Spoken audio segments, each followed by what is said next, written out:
बिस्मिल्लाहिर्रहमानिर्रहीम। Lecture number 2 9th class bio से है divisions and branches of biology. ठीक है। The subject biology is divided into 3 major divisions.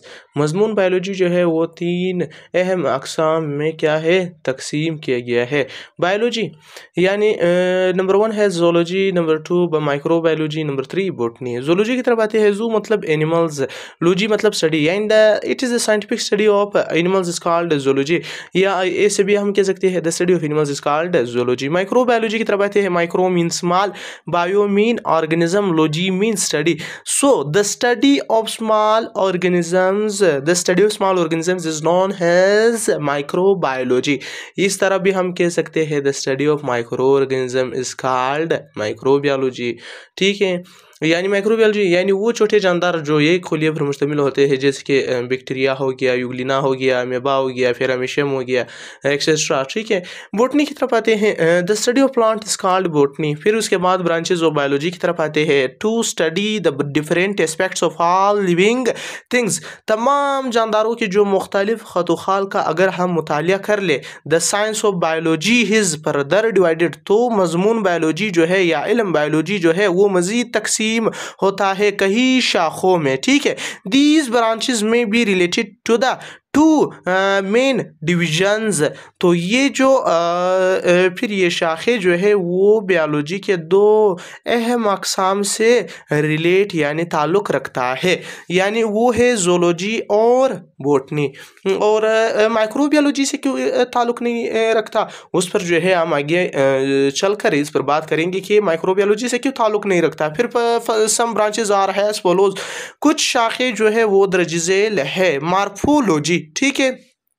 Morph mean form और shape, logy mean study. ठीक है। यानी द स्टडी ऑफ फॉर्म और shape of living organism is known as morphology.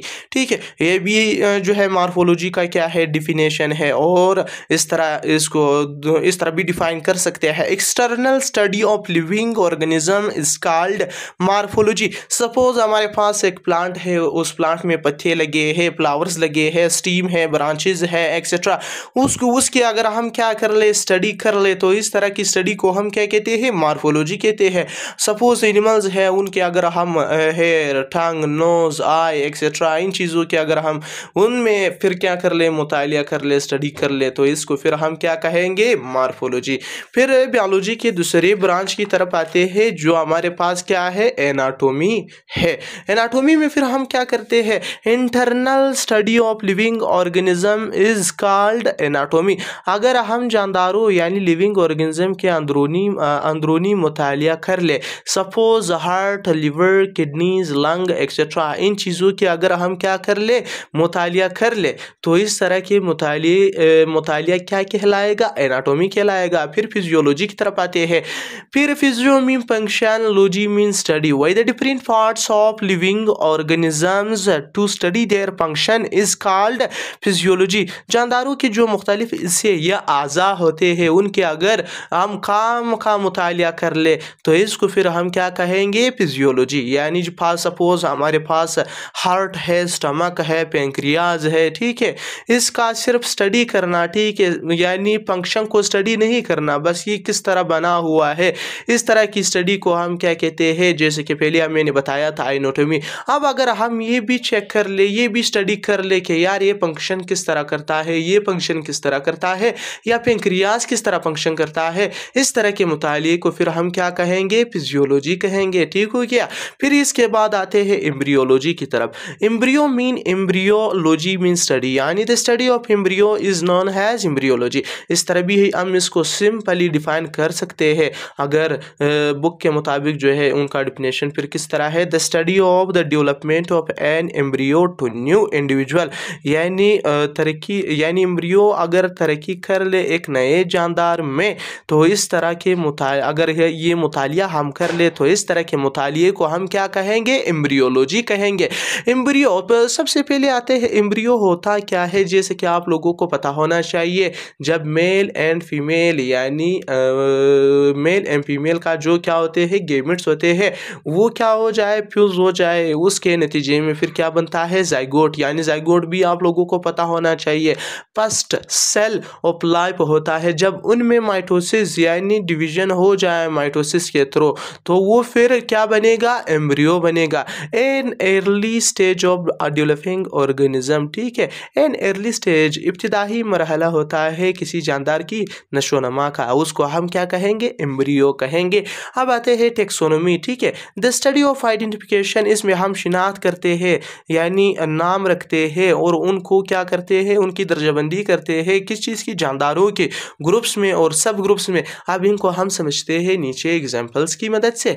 तो पहले मैं आप लोगों को ये बताता चलो, आप लोगों को पता होना चाहिए कि साइंटिस्ट कहते हैं कि दुनिया में 1 करोड़ से ज़ायद जानदारों के क्या पाए जाते हैं, अक़साम पाए जाते हैं, जिनमें अभी तक जो है सिर्फ 20 लाख डिस्कवर हुए हैं। सपोज उसमें अगर एक और जानदार आज के डेट में क्या हो जाए, उन 80 लाख जो रहते हैं उनमें अगर आज एक जानदार सपोज डिस्कवर हो जाए, तो फिर जो हमने आप लोगों को पता होना चाहिए कि हम लोगों ने 5 किंगडम्स सिस्टम जो है बनाए हुए हैं, जो प्रोकैरियोट है, प्रोटिस्टा है, फंजाई है, प्लांटी है, एनिमलिया है, तो उसको फिर हम किस किंगडम में जो है रखेंगे। तो इसलिए यहाँ पर हमें टेक्सोनोमी क्या करता है, हेल्प करता है। सबसे पहले हम उनकी क्या करेंगे, आइडेंटिफिकेशन करेंगे, किस तरह आया कि उनकी खसूसियात प्रोकैरियोट से है या प्रोटिस्टा से मिलती जुलती है या फंजाई से या प्लांटी से या एनिमलिया से। अगर उनकी खसूसियात किस चीज़ से मिले, किंगडम एनिमलिया से,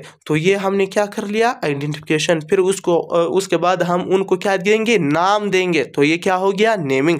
पहले हमने क्या कर लिया, आइडेंटिफिकेशन के प्रोकैरियोट में रखेंगे, प्रोटिस्टा में रखेंगे, फंजाई में रखेंगे, प्लांटी में रखेंगे, एनिमलिया में, ये किस चीज़ यानी सबसे पहले हम ये आइडेंटिफिकेशन करेंगे, शिनाख्त करेंगे, फिर उसके बाद नाम देंगे और फिर उनकी क्लासिफिकेशन करेंगे, दर्जाबंदी करेंगे। जैसे कि आप लोगों को पता होना चाहिए कि एनिमलिया में वर्टिब्रेट भी आते हैं, इनवर्टिब्रेट भी आते हैं, ठीक है। यानी तब अगर उस जानदार को फिर हम उसके खसूसियात को चेक करेंगे क्या आया कि वो उसकी खसूसियात वर्टिब्रेट से मिलती जुलती है या इनवर्टिब्रेट से। अगर उनकी खसूसियात वर्टिब्रेट से मिलती जुलती थी तो फिर ये क्या होगा, तो ये हो गया classification of living organism into groups, यानी ग्रुप्स में उनको हमने क्या किया, रख लिया, ठीक है। यानी सपोज वर्टिब्रेट है ये हमारे पास, सपोज आप क्या समझो कि ये एक ग्रुप है, हमने ग्रुप में रख लिया, एंड सब ग्रुप, यानी अब हम फिर देखेंगे, फिर चेक करेंगे कि आया उनकी खसूसियात में मल्स की तरह है, बर्ड्स की तरह है, रेप्टाइल्स की तरह है, एम्फीबियंस की तरह है, फिशेस की तरह है, किस तरह है। तो फिर इसी हिसाब से हम फिर क्या करेंगे, इनमें से कहीं किसी एक में रखेंगे, तो ये हमारे पास क्या हो जाएगा, सब ग्रुप्स। तो ये बेस्ट एग्जाम्पल आप समझ सकते हो टेक्सोनोमी का इस डायग्राम या इस एग्जाम्पल की मदद से, ठीक है।